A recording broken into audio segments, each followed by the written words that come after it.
ಈ ಸಖ್ಯವನ್ನು ಕೂಡ ಅಗ್ನಿ ಸಾಕ್ಷಿಯಾಗಿ ಮಾಡಿಕೊಂಡ್ಯಾರ. ಅಗ್ನಿ ಸಾಕ್ಷಿ. ಸರಿ ಸ್ವಾಮಿ, ಈಗ ನಾನು ಕೇಳೋದೇನೆಂದ್ರೆ, ನನ್ನ ಹೆಂಡತಿಯನ್ನ ಅಪಹಾರ ಮಾಡಿದ್ದಾನೆ, ಮತ್ತೆ ನನ್ನ ರಾಜ್ಯವನ್ನು ಅಪಹಾರ ಮಾಡಿದ್ದಾನೆ ನನ್ನ ಅಣ್ಣ ವಾಲಿ. ನಾನು ಹೋಗಿ ಕೇಳಲಿಕ್ಕೆ ಹೋದ್ರೆ ಚರ್ಚಿಟ್ಟು ಬಿಡ್ತಾನೆ, ಅವನು ಸಮರ್ಥ. ದಯಮಾಡಿ ಅವನನ್ನ ಸಂಹಾರ ಮಾಡ್ತೀಯಾ? ಇದಾದ ಮೇಲೆ ಏನಾಯಿತು, ಮೊದಲ ಸೀತೆಯನ್ನ ಹುಡುಕಿ ಕೊಡ್ತೇನೆ ಅಂದಾಗ ಆಭರಣಗಳನ್ನೆಲ್ಲ ತೋರಿಸಿದ್ರು. ಒಂದು ಗಂಟು ಕಟ್ಟಿ ಹಾಕಿದ್ರು. ಓ ಅಂತ ರಾಮಚಂದ್ರ ಅದು ನೋಡಿ ಅರ್ಥಾಗಿ ಮಾಡಿ, ಇದು ನಮ್ಮ ಮಿಸ್ ಆಗ್ಬಿಟ್ಟಿದೆ. ನಾಹಂ ಜಾನಾಮ್ಯ ಹಾಗೆ ಅಂದದ್ದು ಲಕ್ಷ್ಮಣ. ನನಗೆ ಯಾವ ಆಭರಣದ ಪರಿಚಯ ಇಲ್ಲ. ನಾನೇನಾದರೂ ಇದು ನಮ್ಮ ಅತ್ತಿಗೆ ಇದೆ ಅಂತ ಹೇಳಲಿಕ್ಕೆ ನನಗೆ ಒಂದೇ ಒಂದು ಗೊತ್ತಿರೋದು, ಅವಳ ಗೆಜ್ಜೆ ಒಂದೇ ದಿನ ನಮಸ್ಕಾರ ಮಾಡ್ತಾ ಇದ್ರು. ಹಾಗಾಗಿ ನೂಕರೇ ಪ್ರಭಿಜಾನಾಮಿ ನಿತ್ಯಂ ಪಾದಾಭಿವಂದನಾತ್. ನಿತ್ಯದಲ್ಲಿ ಅತ್ತಿಗೆಗೆ ನಮಸ್ಕಾರ ಮಾಡಬೇಕಾದ್ರೆ ಗೆಜ್ಜೆ ಇರುವ ಪಾದ, ಆ ಗೆಜ್ಜೆ ಮಾತ್ರ ನಾನು ನೋಡಿದ್ದೆ, ಇನ್ಯಾವ ನನಗೆ ಗೊತ್ತಿಲ್ಲ. ಅಂಥ ತಾಯಿಯನ್ನ ನೋಡಿದಂತೆ ಇನ್ನೂ ಹೆಚ್ಚು ಗೌರವ ಕೊಟ್ಟು ಅತ್ತಿಗೆಯನ್ನು ನೋಡಿದ ಮಹಾನುಭಾವ ಲಕ್ಷ್ಮಣ. ರಾಮನಿಂದ ಸುಗ್ರೀವನಿಗೆ ಒಂದು ಭರವಸೆ ಸಿಕ್ತು. ನನ್ನ ಹೆಂಡತಿಯನ್ನು ನೀನು ಹುಡುಕೊಡ್ತೇನೆ ಅಂತ ಪ್ರತಿಜ್ಞೆ ಮಾಡಿದಿ, ನಿಂದೇನಿಲ್ಲ ಆ ಕೆಲಸವನ್ನ ಮಾಡಿಕೊಡ್ತೇನೆ. ಸರಿ, ವಾಲಿಯನ್ನ ಕೊಲ್ಲೋದಷ್ಟು ಸುಲಭವಲ್ಲ ಸ್ವಾಮಿ, ಮಹಾ ಸಮರ್ಥ. ಸರಿ, ವಾಲಿಯನ್ನ ನಾನು ಕೊಲ್ಲಬಲ್ಲೆ ಅಂತ ನಿನಗೆ ನಂಬಿಕೆ ಬರಬೇಕಾದ್ರೆ ಒಂದು ಎಂಟ್ರನ್ಸ್ ಟೆಸ್ಟ್ ಇರ್ತೇನೆ ಅಂತ. ಸೊ ಈಗೆಲ್ಲ ಇಂಜಿನಿಯರಿಂಗು ಮತ್ತೆ ಮೆಡಿಕಲ್ ಹೋಗ್ಬೇಕಾದ್ರೆ ಎಂಟ್ರನ್ಸ್ ಟೆಸ್ಟ್ ತಿಂಗಳು ನಾಳೆನೋ 23 ಏನೋ ಇದೆ ಅಂತ ಹೇಳಿ, ಹಾಗೆ ಶ್ರೀರಾಮ ಎಂಟ್ರನ್ಸ್ ಟೆಸ್ಟ್ ತಗೊಂಡಂತ. ಆಯ್ತಪ್ಪ ಸುಗ್ರೀವ, ನಿನಗೆ ನನ್ನ ಮೇಲೆ ವಿಶ್ವಾಸ ಬರಬೇಕು ಅಂದ್ರೆ ಏನ್ ಮಾಡೋದು? ವಾಲಿ ಒಬ್ಬ ರಾಕ್ಷಸನನ್ನ ಕೊಂದಿದ್ದ, ಅವನ ದೇಹವನ್ನ ಅಲ್ಲೇ ಕಟ್ಟಾಕಿದ್ದಾನೆ. ಆ ದೇಹವನ್ನ ನೀನು ಬೀಳಿಸ್ಬೇಕು. ಅದಲ್ಲದೆ ಇಲ್ಲಿ 7 ತಾಳೆ ಮರ ಇದೆ. ಒಂದು ತಾಳೆ ಮರವನ್ನ ವಾಲಿ ಒಮ್ಮೆ ಬೀಳಿಸ್ತಾ ಇದ್ದ, ನೀನು 7 ಬೀಳಿಸ್ಬೇಕು. ಯಾಕೆಂದ್ರೆ ಅವನು ಹೇಳೋದು ಸಮಬಲ ಇದ್ರೆ ಪ್ರಯೋಜನ ಇಲ್ಲ, ಕೊಲ್ಲಬೇಕಾದ್ರೆ 100 ಪಟ್ಟು ಜಾಸ್ತಿ ಇರಬೇಕು. ನಿನ್ನ ಮೇಲೆ ನನಗೆ ನಂಬಿಕೆ ಇಲ್ಲ. ಆಯ್ತು, ನಾನು ಅದನ್ನ ಮಾಡ್ತೇನೆ, ನಿಂಗೆ ಏನೇನು ಬೇಕು ತೋರಿಸು ಅಂದು. ನಮ್ಮ ಶಿಕಾರಾದ್ರಂತ ರಂಗಗರುಡ ತುರಂಗ ಕಲುಷ ವಿಭಂಗ ನವಮೋಹನಾಂಗ ರಂಗ ಮನೆಗೆ ಬಾರೋ, ಪಚ್ಚೆ ಬಾವುನಿಗಳ ನಿನ್ನ ಕಿವಿಯೊಳಗೆ ಇಟ್ಟು ಎತ್ತಿ ಮುದ್ದಾಡು.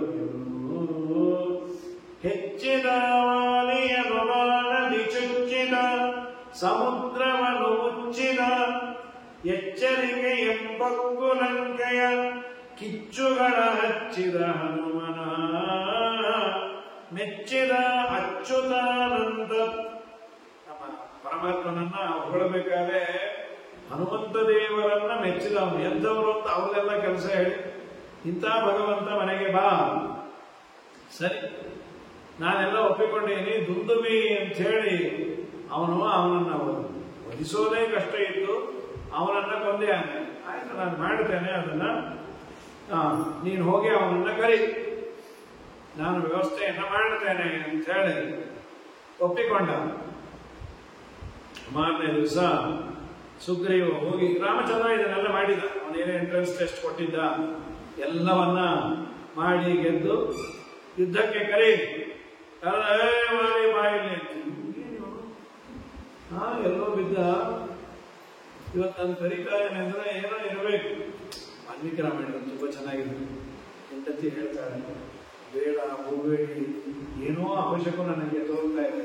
1ನೇ ದಿನ 2ನೇ ದಿವಸ ಯುದ್ಧಕ್ಕೆ ಹೋದಾಗ, ಬೇಡ ಸುಗ್ರೀವ ಇನ್ಯಾರನ್ನೋ ಕಟ್ಕೊಂಡು ಬರ್ತಾ ಇದ್ದಾಗಿದೆ, ಅವನು ಮಹಾ ಸಮರ್ಥ, ನೀವು ಹೋಗಬೇಡಿ. ಯುದ್ಧಕ್ಕೆ ಮೊದಲನೇ ದಿನ ಬಂದ. ವಾಲಿಗೆ ಸುಗ್ರೀವನಿಗೆ ಯುದ್ಧ ಶುರುವಾಗಿದೆ. ವಾಲಿ ಸುಗ್ರೀವನಿಗೆ ಹೊಡಿಲಿಕ್ಕೆ ಶುರು ಮಾಡಿಯಾನೆ. ಸುಗ್ರೀವ ಅಕ್ಕಪಕ್ಕ ನೋಡ್ತಾನೆ, ರಾಮ ಆಗ ಹೊಡಿಬೋದು, ಈಗ ಹೊಡಿಬೋದು. ನೋಡಿದ್ರು ರಾಮ ಕಾಣಿಸ್ತಾ ಇಲ್ಲ. ಸುಗ್ರೀವ ಒಂದೊಂದು ಏಟು ಬೀಳೋ ಕಾಲಕ್ಕೆ ಸಾಕಾಗೋಯ್ತು ವಾಲಿ. ಇವನು ರಾಮ ಏನಾದ್ರು ಅವನ ಇಬ್ರು ಅಂಡರ್ಸ್ಟ್ಯಾಂಡಿಂಗ್ ಮಾಡಿ ದುಡ್ಡು ಕಾಸು ತಗೊಂಡ್ಬಿಟ್ರು. ಏನೋ ಮಾಡಿ ಬಿಡಿಸ್ಕೊಂಡಂತ ಓಡಿ ಬಂದ. ರಾಮನ ಹತ್ರ ಬಂದ. ರಾಮ, ಏನ್ ಈಗ ಮಾಡೋದು? ನಂಬಿಸಿ ಸತ್ತೇ ಹೋಗ್ತಾ ಇದ್ದೆ, ಏನೋ ಅಂತೂ ಕಷ್ಟಪಟ್ಟು ಓಡಿ ಬಂದೆ, ನೀನ್ ನಂಬಾರ್ದಾಗಿತ್ತು. ಶ್ರೀರಾಮಚಂದ್ರ ಅಂತ ತಪ್ಪು ತಿಳ್ಕೋಬೇಡ, ನೀವಿಬ್ರು ಒಂದೇ ತರ ಇದ್ದೀರಿ. ಯಾರು ವಾಲಿ ಯಾರು ಸುಗ್ರೀವ ನಂಗೆ ಗೊತ್ತಾಗ್ಲಿಲ್ಲ. ನಾನು ಬಾಣ ಬಿಟ್ಬಿಟ್ರೆ ವಾಲಿ ಅನ್ಕೊಂಡು ನಿನಗೆ ಬಾಣ ಬಿಟ್ಟು ನೀ ಸತ್ತೋದ್ರೆ, ಓ ಹೌದಲ್ವಾ, ನಮ್ಮ ಮುಖಗಳೆಲ್ಲ ಒಂದೇ ತರ ಇರುತ್ತೆ. ಇದು ಶ್ರೀರಾಮ ಕೊಟ್ಟಂತಹ ಒಂದು ಅವನಿಗೆ ಕಾರಣ ಯಾಕೆ ಹೊಡಿಲಿಲ್ಲ. ಶ್ರೀಮದಾಚಾರ್ಯರು ಅಂತಾರೆ, ಅಲ್ಲ, ಸರ್ವಜ್ಞನಾದ ದೇವರಿಗೆ ಯಾರು ವಾಲಿ ಯಾರು ಸುಗ್ರೀವ ಅಂತ ಗೊತ್ತಾಗಲ್ಲ. ಸಾಮಾನ್ಯರಿಗೆ ಅವಳಿ ಜವಳಿ ಮಗುವಿನಲ್ಲಿ ಇದು ಯಾರು ಅಂತ ಗೊತ್ತಾಗುತ್ತೆ. ಅಮ್ಮನಿಗೆ ಬೇರೆಯವ್ರಿಗೆ ಗೊತ್ತಾಗೋದಿಲ್ಲ. ಅಮ್ಮನಿಗೆ ಇದ್ಯಾರು ಅಂತದ್ದು ನೀವು ಸರ್ವಜ್ಞ ಸರ್ವೋತ್ತಮ ಅಂತ ಗೊತ್ತಾಗ್ಲಿಲ್ಲ ಅಂದ್ರೆ ಏನು? ಶ್ರೀಮದಾಚಾರ್ಯರು ಸುಂದರವಾದ ನಿರ್ಣಯ. ಅಣ್ಣ ತಮ್ಮಂದಿರು ಜಗಳ ಆದಾಗ ತುಂಬಾ ದಿವಸ ಮಾತು ಕಥೆ ಬಿಟ್ಟು ಅವನು ನೋಡಿಲ್ಲ ಇವನು ನೋಡಿಲ್ಲ, ಅಲ್ಲಿ ಇನ್ನೊಬ್ರು ಪ್ರವೇಶ ಮಾಡಬಾರದು. ಮುಖವೇ ನೋಡಿಲ್ಲ 16 ವರ್ಷ ಇದ್ದಕ್ಕಿದ್ದ ಹಾಗೆ ಇಬ್ರು ಮುಖ ನೋಡ್ಕೊಂಡ್ರೆ ರಿಯಲೈಸ್ ಆಗ್ಬೋದು, ಛೇ ಅಣ್ಣ ಕ್ಷಮಿಸು, ನಿನ್ನನ್ನು ನಾನು ಇಷ್ಟು ದಿನ ದ್ವೇಷ ಮಾಡಬಾರ್ದಾಗಿತ್ತು ತಮ್ಮನೋ, ಅಥವಾ ತಮ್ಮಯ್ಯ ಬಾ ನಿನ್ನನ್ನು ನಾನು ಏನೋ ಅನ್ಕೊಂಡಿದ್ದೆ ಅಂತ. ಇಬ್ಬರೂ ಒಂದಾಗೋಲಿಕ್ಕೆ ಅವಕಾಶ ಇದೆ, ಮಧ್ಯ ನಾ ಪ್ರವೇಶ ಮಾಡಿ ಬಾಣ ಬಿಟ್ಬಿಟ್ರೆ ಅದು ಸರಿಯಲ್ಲ. ಪ್ರಾರ್ಥಂತೆ ಭ್ರಾತರಂ ರಾಮ ಸಹಸಾ ಹತಮಾನಿತಿ ಪರಿಹರ್ತು ಪರಿಮಾನಂ ತದೇಶೋ ನ ಜಗಾನತಂ. ತಮ್ಮನಿಗೋಸ್ಕರ ಅಣ್ಣನನ್ನ ರಾಮ ದುಡುಕದೆ, ಇವರು ಇನ್ನೂ ಮುಂದೆ ಹೋಗ್ತಾರೆ ನಾರಾಯಣ ಪಂಡಿತರು. ತಮ್ಮನಿಗೋಸ್ಕರ ಅಣ್ಣನಿಗಾಗಿ ದುಡುಕಿಯ ರಾಮ ಕೊಂದ ಅಂತ ರಾಮನಿಗೂ ಅಭ್ಯರ್ಥಿ ಬರಬಾರದು. ಒಂದು ಅವಕಾಶ ಕೊಟ್ಟು ಅಣ್ಣ. ಇದು ಈ ಸಂದರ್ಭದಲ್ಲಿ ವಿಶೇಷತೆ ಇರ್ತದೆ. ಬೇಜಾಸ್ವಾಮಿಗಳು ಒಂದು ಸುಂದರವಾದ ಚಿಂತನೆಯನ್ನ ಹೇಳೋದು. ಶ್ರೀರಾಮಚಂದ್ರ ಸರ್ವಜ್ಞ, ಅವನು ವಾಲಿ ಯಾರು ಭರತ ಯಾರು ಗೊತ್ತಾಗ್ಲಿಲ್ಲ ಅಂದ್ರೆ ಹೇಗೆ ಏನ ಆ ಉಪಾಸನೆ ಹೇಗೆ ಮಾಡ್ತೀವಿ ಹಾಗೆ ದೇವರು ನಮಗೆ ಫಲ ಕೊಡ್ತಾನೆ. ಸುಗ್ರೀವ ಶ್ರೀರಾಮಚಂದ್ರನನ್ನ ಫಸ್ಟ್ ನೋಡಿದ್ದ ಹೇಗೆ ಡೌಟ್ಫುಲ್ ಆಗಿ, ಇವನು ವಾಲಿ ಕೊಲ್ತಾನೋ ಇಲ್ಲೋ ಅಂತ ಹೇಳಿ ಒಂದು 50 ಎಂಟ್ರೆನ್ಸ್ ಟೆಸ್ಟ್ ಇಟ್ಟ. ಅದನ್ನು ನೋಡಿ ಇದನ್ನು ನೋಡಿ. ರಾಮನನ್ನ ನಾವು ಡೌಟ್ಫುಲ್ ಆಗಿ ನೋಡಿದ್ರೆ ರಾಮನು ನಮ್ಮ ಡೌಟ್ಫುಲ್ ಆಗೇ ನೋಡ್ತಾನೆ. ದೇವರು ನಾನು ನಂಬಿದ್ದೀನಿ, ಏನ್ ದೇವ್ರು ಮಾಡ್ತಾನೋ ಇಲ್ಲೋ ಅಂತ ಸರಿ ಅಂದ್ರೆ ದೇವ್ರು ಅಂತಾನೆ ಫಲ ಕೊಡೋದೋ ಬೇಡ. ನೀನು ರಾಮನನ್ನ ಡೌಟ್ಫುಲ್ ಆಗಿ ನೋಡಿದ್ದರಿಂದ ಶ್ರೀರಾಮಚಂದ್ರ ಪ್ರತಿಯಾಗಿ ಏನ್ ಮಾಡಿದ, ಇವು ಸುಗ್ರೀವ ಹೌದೋ ಅಲ್ವೋ. ಮತ್ತೇನ್ ಮಾಡಬೇಕು? ಹರಿರೇವ ಪರೋ ಹರಿರೇವ ಜಗತ್ ಪಿತೃ ಮಾತ್ರ ಗತಿ. ನಾನು ದೇವರನ್ನ ನಂಬಿದ್ದೇನೆ, ದೇವರು ನನ್ನನ್ನು ಉದ್ಧಾರ ಮಾಡಿಯೇ ಮಾಡ್ತಾನೆ ಅನ್ನುವ ಪೂರ್ಣ ವಿಶ್ವಾಸ ಇದ್ದರೆ ಇದ್ದೇವ ವಿಶ್ವಾಸ. ವಿಶೇಷವಾಗಿ ಶಾಸ್ತ್ರ ನಂಬಿ ಶಾಸ್ತ್ರಾಧ್ಯಯನವನ್ನು ಮಾಡಬೇಕಾದರೆ, ಮಕ್ಕಳನ್ನು ಶಾಸ್ತ್ರಕ್ಕೆ ಹಾಕಬೇಕಾದ್ರೆ ನಿಜವಾಗ್ಲೂ ಇದು ಮನಸ್ಸಲ್ಲಿ ಇರುತ್ತೆ. ಇಷ್ಟೆಲ್ಲ ಕಾಂಪಿಟೇಟಿವ್ ಆಗಿದೆ. ನಾಳೆ ದಿನ ನನ್ನ ಮಗ ಒಳ್ಳೆ ವಿದ್ವಾಂಸನೇ ಆಗ್ಬಹುದು, ಚೆನ್ನಾಗಿ ಅಧ್ಯಯನವನ್ನು ಮಾಡಬಹುದು. ಆದರೆ ಈ ಕಾಂಪಿಟೇಟಿವ್ ಆಗಿರುವ ಪ್ರಪಂಚದಲ್ಲಿ ನನ್ನ ಮಗನಿಗೆ ರೆಕಗ್ನಿಷನ್ ಸಿಗತ್ತಾ, ಆಗತ್ತೋ ಇಲ್ವೋ? ಈ ತರಹದ ಡೌಟಿಂದ ಕೆಲವರು ವಿದ್ಯಾಪೀಠಕ್ಕಾಗಲ್ಲ. ಇನ್ನು ಕೆಲವರಂತೂ ಬೇಡ ಸದ್ಯ ಇದು ಪಂಡಿತರಿಗೆ ಕೆಲಸ ಇಲ್ಲ ಅಂತ ಅವರು ತೀರ್ಮಾನ ಮಾಡಿಬಿಟ್ಟಿರ್ತಾರೆ. ಹಾಕಬೇಕಾದ್ರೆ ದೇವರ ರಕ್ಷಣೆ ಮಾಡೇ ಮಾಡ್ತಾನೆ. ಈ ಜನ್ಮ ದೇವರು ಕೊಟ್ಟದ್ದು ಆತ್ಮೋದ್ಧಾರದ ಸಲುವಾಗಿ. ನಾವು ಬಹಳ ದೊಡ್ಡ ಮಾತುಗಳನ್ನು ಆಡ್ತೇವೆ. ಹುಟ್ಟಿಸಿದವನು ಹುಲ್ಮೇಯಿಸದೇ ಇರ್ತಾನ, ಅದು ಬೇರೆಯವರು ಮಾತ್ರ ಅಪ್ಲಿಕೇಬಲ್ ಆದ್ರೆ ನಿನಗೆ ಹಾಗಾದ್ರೆ ದೇವರು ರಕ್ಷಣೆ ಮಾಡ್ತಾನೆ. ಒಂದಂತೂ ಗ್ಯಾರಂಟಿ, ಯಾರ ಹಣೆಯಲ್ಲಿ ಏನನ್ನ ದೇವರು ಬರೆದಿಟ್ಟಾನೆ ಅದು ಎಲ್ಲೇ ಇರಲಿ, ಏನೇ ತಿಪ್ಪರ್ಲಾಗ ಹೊಡೆದ್ರು ಹೆಚ್ಚೆಂದು ಬರಲ್ಲ, ಬರಬೇಕಾಗದ್ದು ಹೋಗಲ್ಲ. ಇದು ಸಾರ್ವಕಾಲಿಕ ಸತ್ಯ ಸಂಗತಿ. ಈ ವಿಶ್ವಾಸವನ್ನು ಮಾಡಿದರೇನೆ ಧರ್ಮ ಶಾಸ್ತ್ರ ಇವೆಲ್ಲ ರಕ್ಷಣೆ ಸಾಧ್ಯ.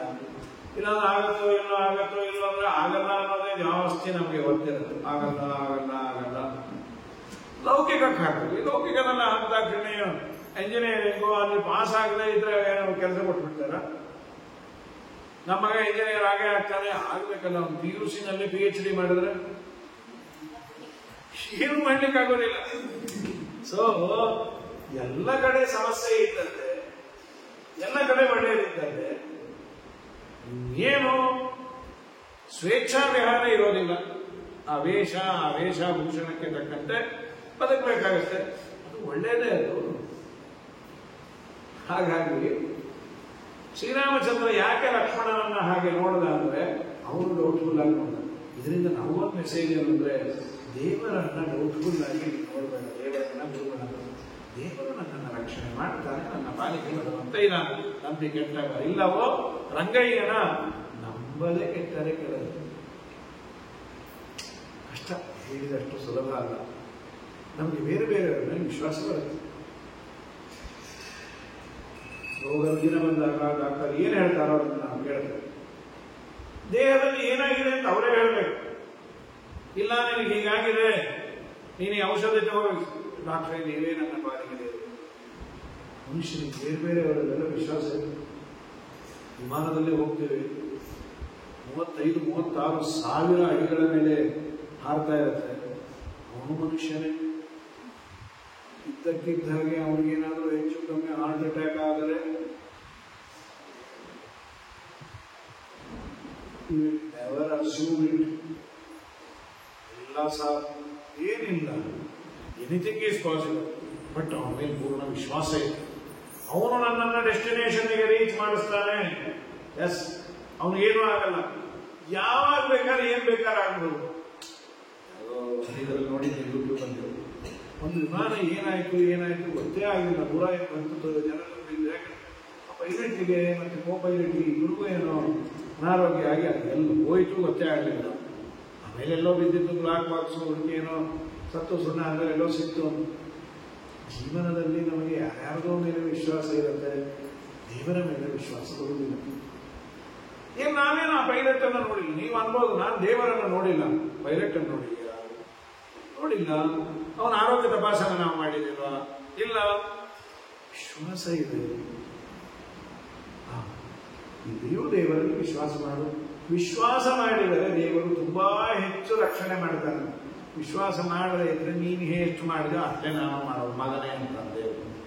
ವಿಶ್ವಾಸ ಮಾಡಿದ ಮಂದಿ ಇವೆಲ್ಲ ರಾಘವೇಂದ್ರ ಸ್ವಾಮಿಗಳು, ವಾದಿರಾಜರು, ವ್ಯಾಸರಾಜರು, ನಮ್ಗೆ ಏನಾಗಿದೆ ಅಂದ್ರೆ ಚೂರೂ ನಮಗೆ ಜೀವನದಲ್ಲಿ ಕಷ್ಟ ಬರಬಾರ್ದು ಅಂದ್ರೆ ಮಾತ್ರ ದೇವರನ್ನು ನಂಬ್ತೀವಿ.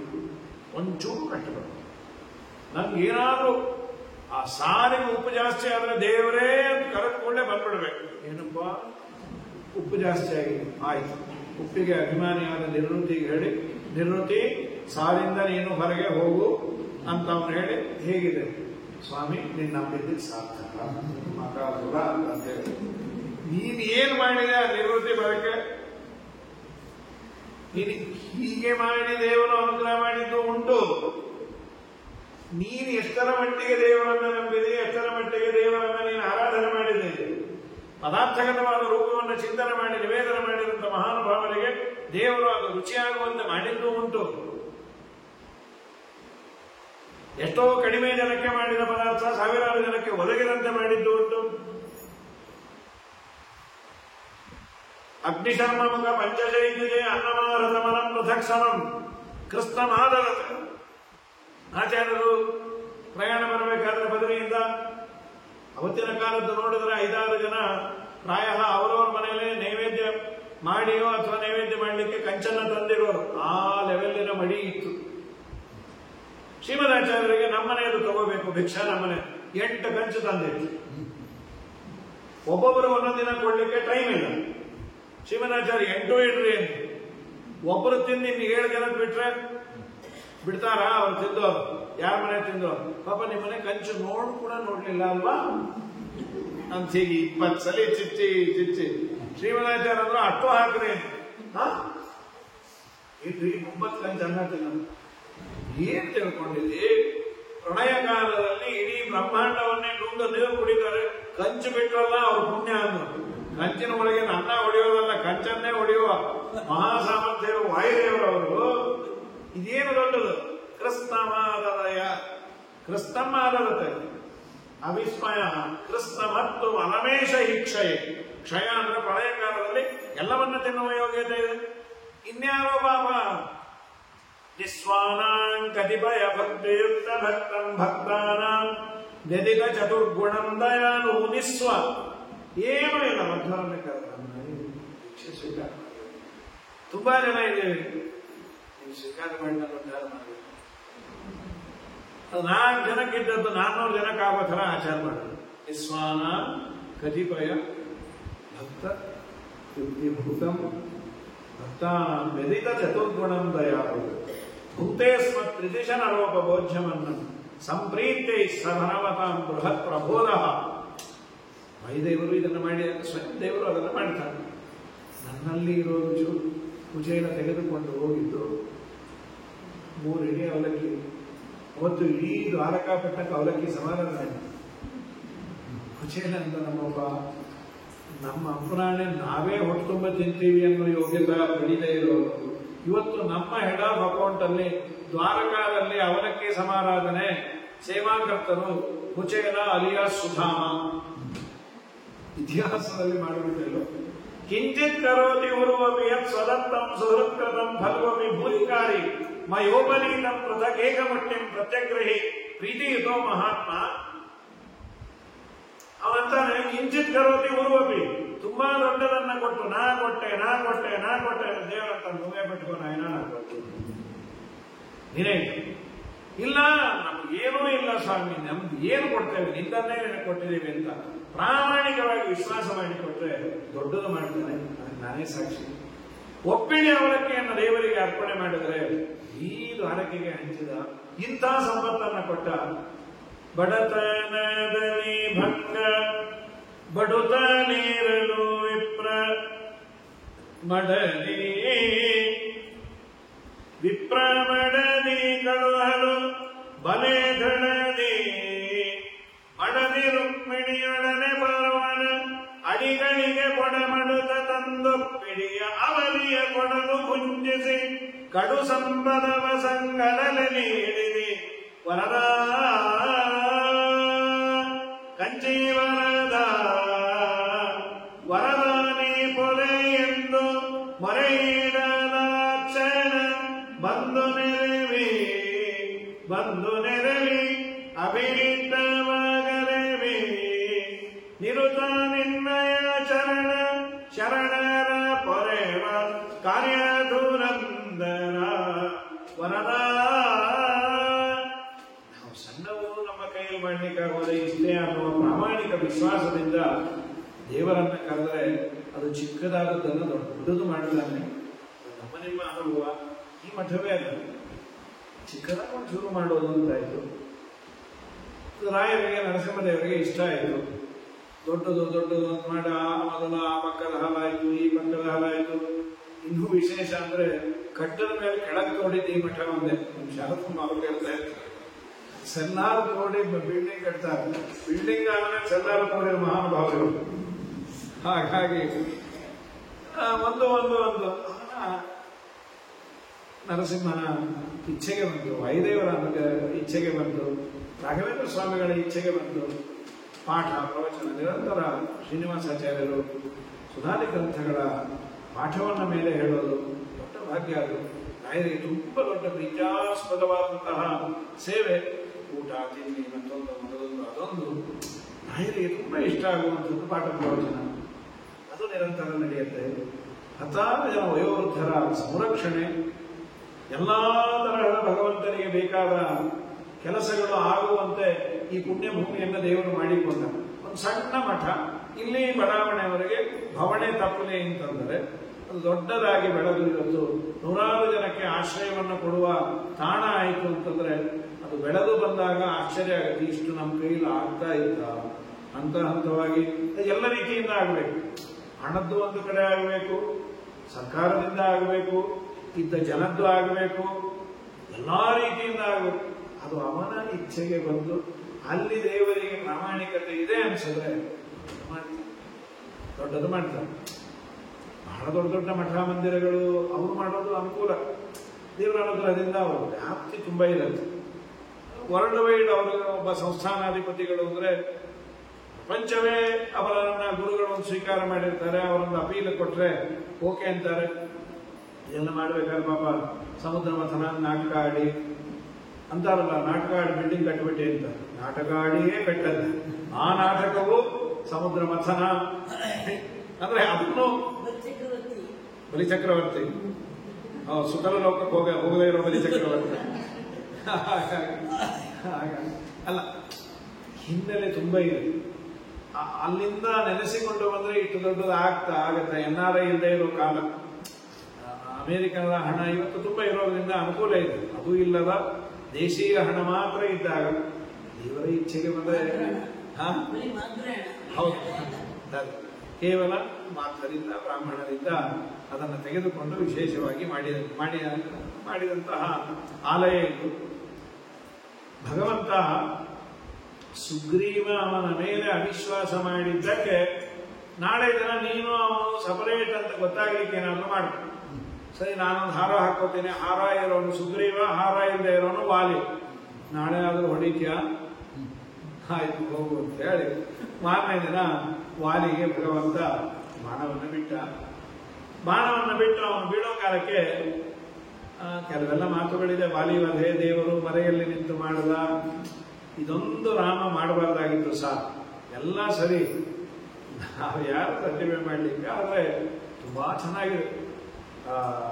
ಆಚಾರ್ಯರು ತಾತ್ಪರ್ಯದಲ್ಲಿ ಅದರ ಬಗ್ಗೆ ಬಹಳ ಅದ್ಭುತವಾಗಿ ವಿವರಣೆಯನ್ನು ಕೊಟ್ಟರು. ಸ್ವಯಂ ವಾಲಿನೇ ಕನ್ವಿನ್ಸ್ ಆದ ಮೂಲ ರಾಮಾಯಣದಲ್ಲಿ, ವಾಲ್ಮೀಕಿ ರಾಮಾಯಣದಲ್ಲಿ ತುಂಬಾ ಚೆನ್ನಾಗಿದೆ. ವಾಲಿ ಮೊದಲು ಆಕ್ಷೇಪ ಮಾಡೋದು ಬಹಳ ಚೆನ್ನಾಗಿದೆ. ಶ್ರೀರಾಮಚಂದ್ರನಿಗಂತಾನೆ ನನ್ನ ಹೆಂಡತಿ ಹೇಳದ್ದು, ಹೋಗ್ಬೇಡಿ, ಅಪಶಕುನ, ರಾಮ ಅಂತ ಬಂದಾಗಿದೆ, ಅವನು ಬಂದರೆ ನನಗೆ ನೀವು ಗೆಲ್ಲಲ್ಲ. ರಾಮ ನಿನ್ನ ಬಗ್ಗೆ ನನಗೊಂದು ವಿಶ್ವಾಸ ಇದೆ, ಅವನು ಎಂದೂ ಅನ್ಯಾಯ ಮಾಡುವುದಿಲ್ಲ. ರಾಮ ಅಂದ್ರೆ ಅವನು ಧರ್ಮದ ಒಂದು ವಿಗ್ರಹ, ಅವನಿಗೆ ನನ್ನ ಎಂದೂ ತಿರಸ್ಕಾರ ಮಾಡೋಣ ಅಂತ ವಿಶ್ವಾಸ ಮಾಡಿದ್ದೆ. ಆದರೆ ನನ್ನ ವಿಶ್ವಾಸಕ್ಕೆ ಇವತ್ತು ಭಂಗ ತಂದುಬಿಟ್ಟಿಲ್ಲ. ನೋಡು, ಲೋಕದಲ್ಲಿ ಯಾರೇ ಯಾರನ್ನು ಕೊಲ್ಲೋದಾದರೂ ಹಣಕ್ಕೋ ಅಥವಾ ರಾಜ್ಯಕ್ಕೋ ಸಂಪತ್ತಿಗಾಗಿ ಕೊಲ್ತಾರೆ. ನಾವು ಕಂದಮೂಲ ಫಲಗಳನ್ನು ತಿಂದು ವನದಲ್ಲಿ ವಾಸ ಮಾಡಿಕೊಂಡಿರೋ ನಮ್ಮ ಹತ್ರ ಏನಿದೆ ಅಂತ ನನ್ನನ್ನು ಕೊಂದಿನಿ. ಸರಿ, ನಿನಗೆ ಸೀತಮ್ಮ ಬೇಕಲ್ಲ, ನಿನ್ನ ಹೆಂಡತಿ ಕಳೆದೇಳೆ. ಪ್ರಾಯ ನಮಗಿರುವಂತಹ ಒಂದು ಡೌಟು, ರಾವಣ ಹೊತ್ಕೊಂಡು ಹೋಗಿರ್ಬೋದು ಅಂತ. ನೀನೇನಾದರೂ ನನ್ನ ಸಖ್ಯವನ್ನ ಮಾಡಿದ್ದೆ, ಇದು ರಾಜನೀತಿಯೂ ಹೌದು. ಏನೂ ಇಲ್ಲದ, ಯೋಗ್ಯತೆ ಇಲ್ಲದ ಆ ಸುಗ್ರೀವನ ಸಖ್ಯವನ್ನ ಮಾಡಿ ನನ್ನನ್ನ ಕೊಲ್ಲೋದ್ರ ಬದಲು ನನ್ನನ್ನೇ ಕನ್ಸಲ್ಟ್ ಮಾಡಿದ್ರೆ ನಾಳೆ ಸಾಯಂಕಾಲ ಸೀತಮ್ಮನ್ನ ನಾನು ಇಲ್ಲಿ ತಂದು ನಿಲ್ಲಿಸ್ತಾ ಇದ್ದೆ. ನನ್ನ ಪರಾಕ್ರಮ ಏನು, ರಾವಣನನ್ನ ಮೊದಲೇ ರಾವಣನನ್ನ ಹೊಡೆದವನನ್ನ ಕನ್ಸಲ್ಟ್ ಮಾಡಬೇಕು. ಒಳ್ಳೆ ಡ್ರೈವಿಂಗ್ ಅಂತ ಅವನು ಬದಲಿವರೆಗೂ ಕರ್ಕೊಂಡು ಹೋದವನು ಫಸ್ಟ್ ಕ್ಲಾಸ್, ಅಂಥವನನ್ನ ಡ್ರೈವರ್ ಆಗಿ ಕರ್ಕೊಂಡು ಹೋಗ್ಬೇಕು. ಮೊನ್ನೆ ಡ್ರೈವಿಂಗ್ ಸ್ಕೂಲಲ್ಲಿ ಕಲ್ತಿಯಾನೆ, ಸ್ವಲ್ಪ ಮನೆ ಹತ್ರ ಗಾಡಿ ನಿಲ್ಲಿಸ್ಬೇಕಾದ್ರೆ ಅಕ್ಕಪಕ್ಕ ಟಚ್ ಮಾಡ್ತಾನೆ. ಇವನು ಬದಲಿ ಕರ್ಕೊಂಡು ಹೊಟ್ಟೋಗೋಣ ಅಂದ್ರೆ ಬದಲಿ ಸಮಾರಾಧನೆ ಆಗತ್ತೋ ವೈಕುಂಠ ಸಮಾರಾಧನೆ ಆಗತ್ತೋ, ಎಕ್ಸ್ಪೀರಿಯನ್ಸ್ ಅವನ್ನ ಕರ್ಕೊಂಡು ಹೋಗ್ಬೇಕು. ಏನೋ ಗೊತ್ತಿಲ್ಲ ಅವನನ್ನ ನೀನು ಹೋಗಿ ಕೇಳ್ತಾ ಇದೆಯಲ್ಲ, ಇದು ಅನ್ಯಾಯ ಅಲ್ಲ. ನಾವು ನಿನಗೇನ್ ಮಾಡಿದ್ವಿ, ನಮ್ಮ ಜಗಳದಲ್ಲಿ ನೀನು ಪ್ರವೇಶ ಮಾಡೋದ, ಅದೊಂದು ಪ್ರಾಣಿಗಳನ್ನ ಹತ್ಯೆ ಮಾಡೋದ. ಪ್ರಾಣಿಗಳನ್ನ ಹತ್ಯೆ ಮಾಡಬಾರದು ಅನ್ನೋ ಕಾಮನ್ ಸೆನ್ಸು ನಿಂಗಿಲ್ವಾ? ಇದು ವಾಲ್ಮೀಕಿ ಋಷಿಗಳು ರಾಮನನ್ನ ನಿಂದೆ ಮಾಡಿದ್ದನ್ನ ಅವನನ್ನು ಏನ್ ತಿಳ್ಕೊಂಡಿದ್ದೀನಿ. ಶ್ರೀರಾಮಚಂದ್ರ ಮಾತಾಡ್ತಾನೆ, ಅರಣ್ಯದ ಮೇಲೆ ನಮ್ಗೆ ಅಧಿಕಾರ ಇಲ್ಲ ಅಂತ ಇದೆಯಾ? ಇದು ನಿಮ್ಮ ಅಪ್ಪನದಾಗಿ, ಇಕ್ಷ್ವಾಕು ವಂಶದಲ್ಲಿ ಬಂದವರು ನಾವು. ಭೂಮಂಡಲವನ್ನ ಆಳಿದವರು ಇಕ್ಷ್ವಾಕು ಮಹಾರಾಜರಿಂದ ಹಿಡಿದು ನನ್ನಪ್ಪ ದಶರಥನವರೆಗೂ. ನಮ್ಮ ರಾಜ್ಯದಲ್ಲಿ ಏನೇ ಅನ್ಯಾಯ ಆದರೂ ಅದನ್ನ ಖಂಡನೆ ಮಾಡೋದು, ಆ ಅನ್ಯಾಯವನ್ನ ಪ್ರತಿಭಟನೆ ಮಾಡೋದು ರಾಜನ ಕರ್ತವ್ಯ. ನೀನು ಅನ್ಬೋದು, ನೀನು ರಾಜನಲ್ಲಲ್ಲ, ಈಗ ಭರತ ರಾಜ ಅಲ್ವಾ? ಹೌದು. ಆದರೆ ಆ ರಾಜನ ಪ್ರಜೆಯಾಗಿ ಕ್ಷತ್ರಿಯನಾಗಿ ನನ್ನ ಊರಿನಲ್ಲಿ ಅನ್ಯಾಯ ಆಗ್ತಾ ಇದೆ ಅಂದ್ರೆ ಅದನ್ನ ನಾನು ಮೊದಲು ಆ ಅನ್ಯಾಯವನ್ನ ಪ್ರತಿಭಟಿಸಿ ರಾಜನಿಗೆ ರಿಪೋರ್ಟ್ ಮಾಡಬೇಕು. ನಮ್ಮ ಕರ್ತವ್ಯವನ್ನು ನಾವು ಮಾಡಲೇಬೇಕು. ಹಾಗಾಗಿ ಇದು ನಮಗೆ ಸಂಬಂಧಪಟ್ಟಿಲ್ಲ ಅಲ್ಲೇ ಬೇಡ, ಸಂಬಂಧಪಟ್ಟದ್ದೇ. ನಾನು 2 ಕಾರಣದಿಂದ ನಿನ್ನನ್ನು ಹೊಡಿತೇನೆ, ಸಮರ್ಥನೆ ಮಾಡಿಕೊಡ್ತೇನೆ. ಏನದು 2 ಕಾರಣ? ಒಂದು, ನೀನು ನಿನ್ನ ತಮ್ಮನ ಹೆಂಡತಿಯನ್ನ ಅಪಹಾರ ಮಾಡಲಿಲ್ಲ, ಇದು ಸರಿಯಲ್ಲ. ಇದು ಪ್ರಧಾನವಾದ ಕಾರಣ. 4 ಜನಕ್ಕೆ ರಾಜನಾದವನು ಹೇಗಿರಬೇಕು ಅನ್ನೋದು ಮಾಡಲ್ ಆಗೋದು ಬಿಟ್ಟು ನಿನ್ನಲ್ಲಿ ಬಲ ಇದೆ ಅಂತ ಹೇಳಿ ನಿನ್ನ ತಮ್ಮನನ್ನ ತಿರಸ್ಕಾರ ಮಾಡಿ ಇದು ಮಾಡಿದಲ್ಲ, ಮಗನಂತೆ ನೋಡಬೇಕಾದ ತಮ್ಮನನ್ನ ಹೀಗೆ ಮಾಡೋದ?